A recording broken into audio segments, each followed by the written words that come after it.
Hello, friends. My name is Josh West with Cellar Door Sound, and I am starting a brand new series for you guys for the next handful of weeks.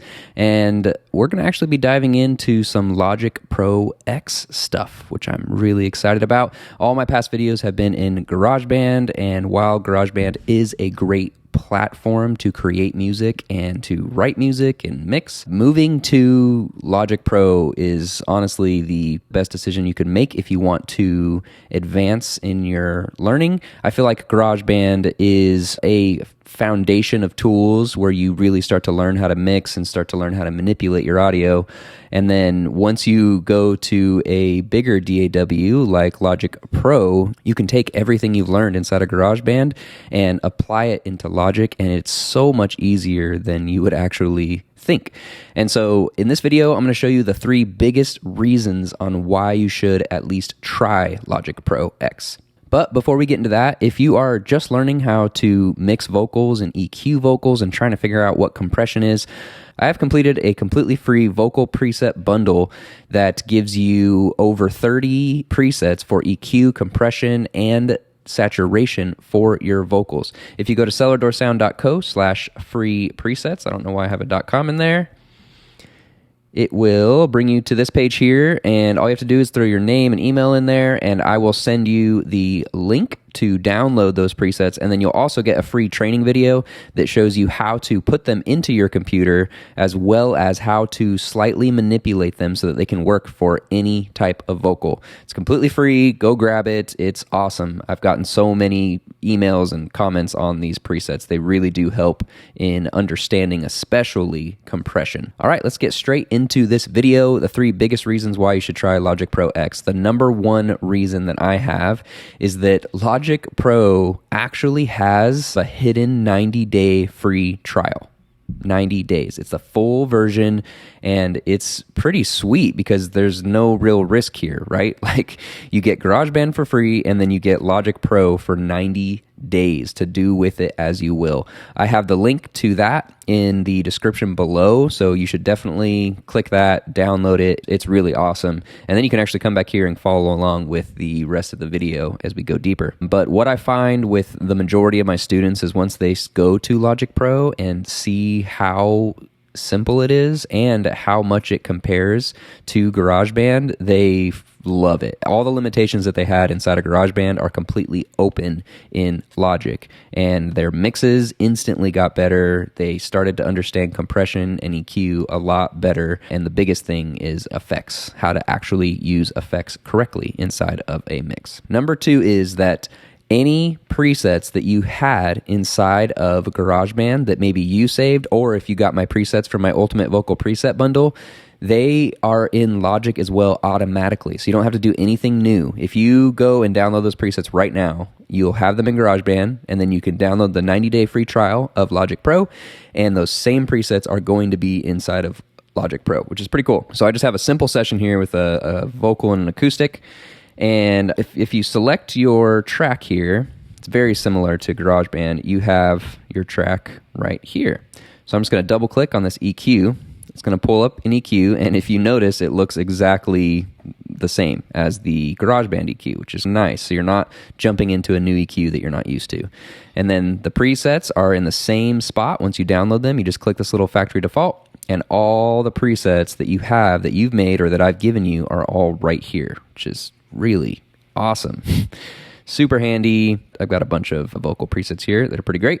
And then also, the plugins here appear pretty much the exact same way as well. So if I want to add a compressor, I just go right underneath, click, and then we're going to go to Dynamics, Compressor, and it pulls up this. So this looks a little bit different than the GarageBand compressor. It actually is a lot different.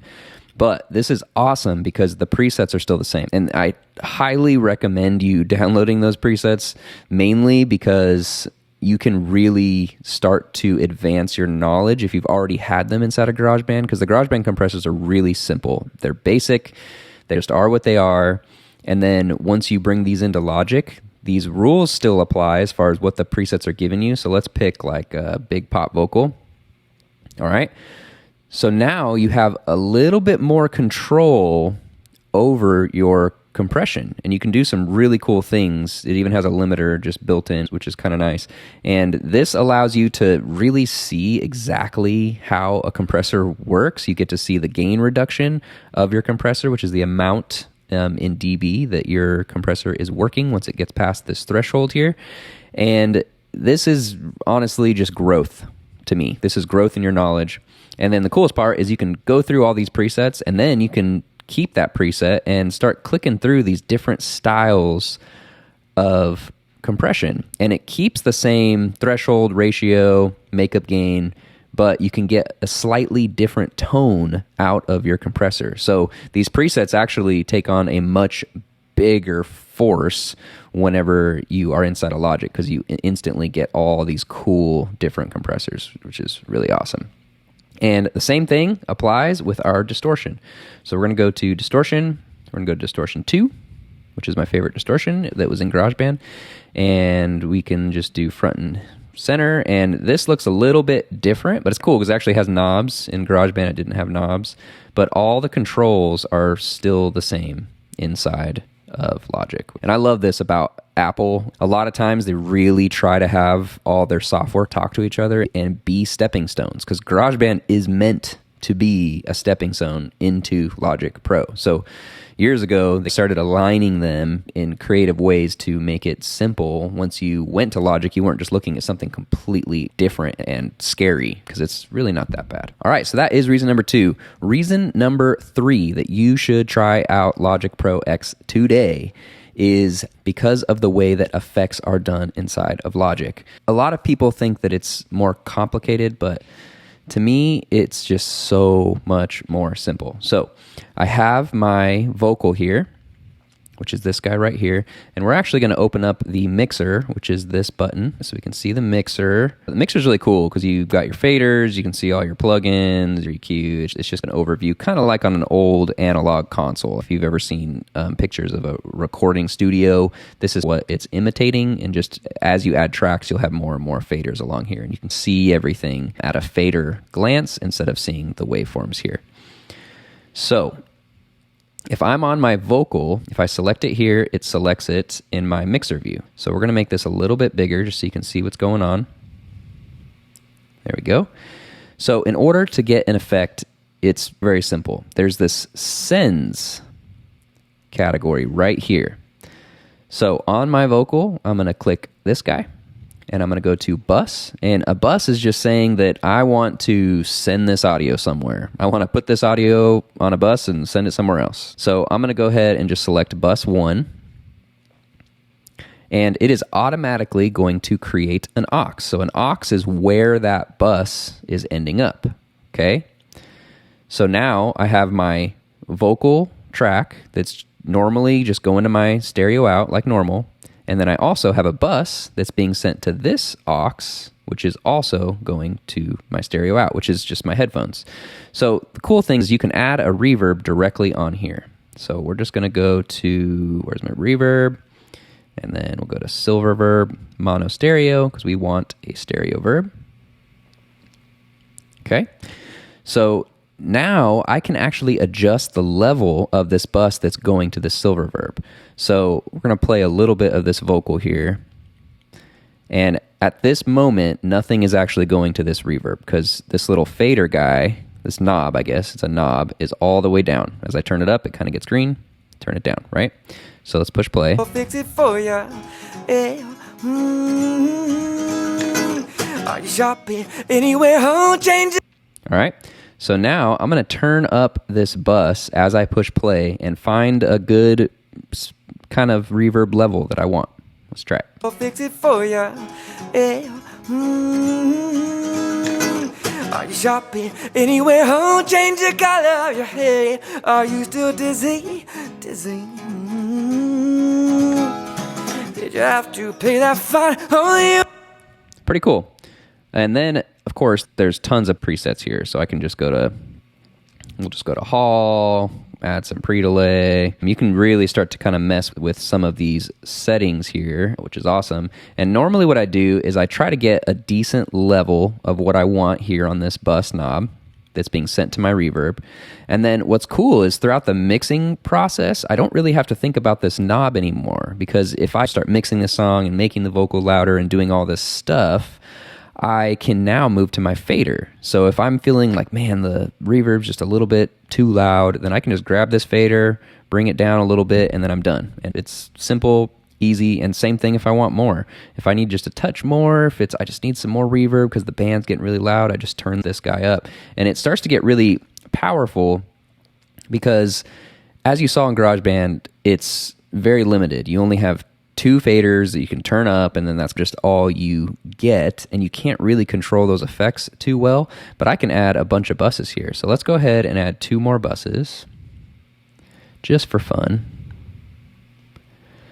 And we're going to actually quickly label these. We're going to call this reverb.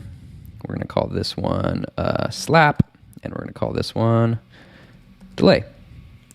So we're going to go ahead and put a plugin on here, a delay. We're going to do just a stereo delay. We'll just keep it mono. All right.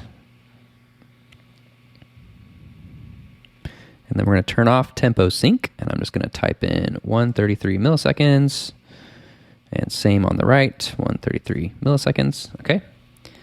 And we're going to cut some low end out of it and some high end out of both of these. I could have linked these together, but that's okay, just for this example. All right, and so now we're going to do the same thing, but turn up our bus 2 to get some slap back here, and I'll mute our reverb so you can just hear that. I'll fix it for ya. Yeah. Are you shopping anywhere home? Change the color of your hair. Are you still dizzy? Dizzy. Did you have to pay that fine? Oh, you were dodging all the time. Are you still dizzy? Yeah. Cool. And same thing. Let's get out of these guys. We can add another delay, just if we wanted an actual kind of like a echoey type of an effect. We'll turn the tempo off again. We're going to mute these guys and try to add some delay.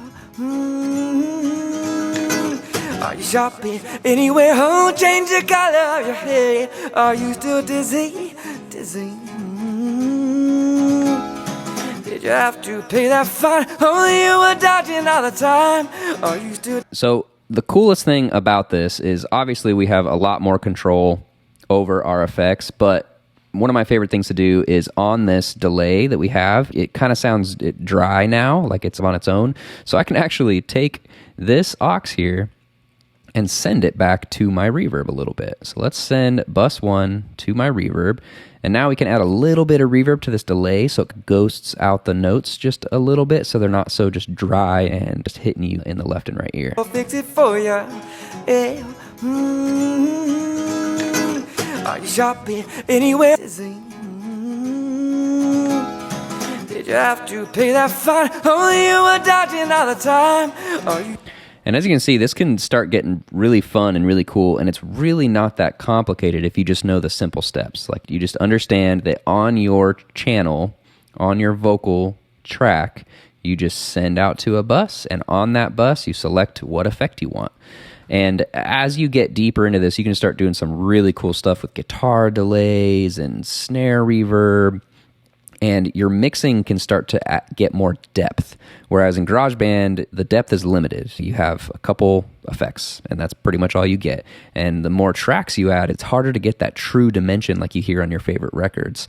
And in this case, we can really start to play and just have fun and do whatever we want, which is really cool. So that is the 3 biggest reasons you should try out Logic Pro X. And again, I highly recommend you do it, and it's a win-win, just a trial. And those 3 reasons is number 1, you get a 90-day free trial, which is so cool. Number 2, you get all those presets that you've added from GarageBand or from my Ultimate Vocal preset bundle or any other preset bundle that you've had inside of Logic automatically. And 3, all this affects fun and depth and space and time. It's really powerful what you can do inside a program like this. And honestly, the ultimate reason is just more growth. It's more learning. It's taking the skills you learned in GarageBand and it's really pushing them inside of Logic. And I promise you will be a better audio engineer. You'll be a better songwriter once you move forward a little bit and make that step. And it's going to surprise you at how easy it actually is. Of course, there's going to be frustrations, as with everything, especially when you're learning a new program, but it'll all be worth it because you can do some cool stuff inside here. So thank you so much for watching. If you haven't yet, go download that preset bundle at cellardoorsound.co/free presets. And thank you so much for watching, and I'll see you next week for another video showing you some even more cool things inside of Logic Pro X.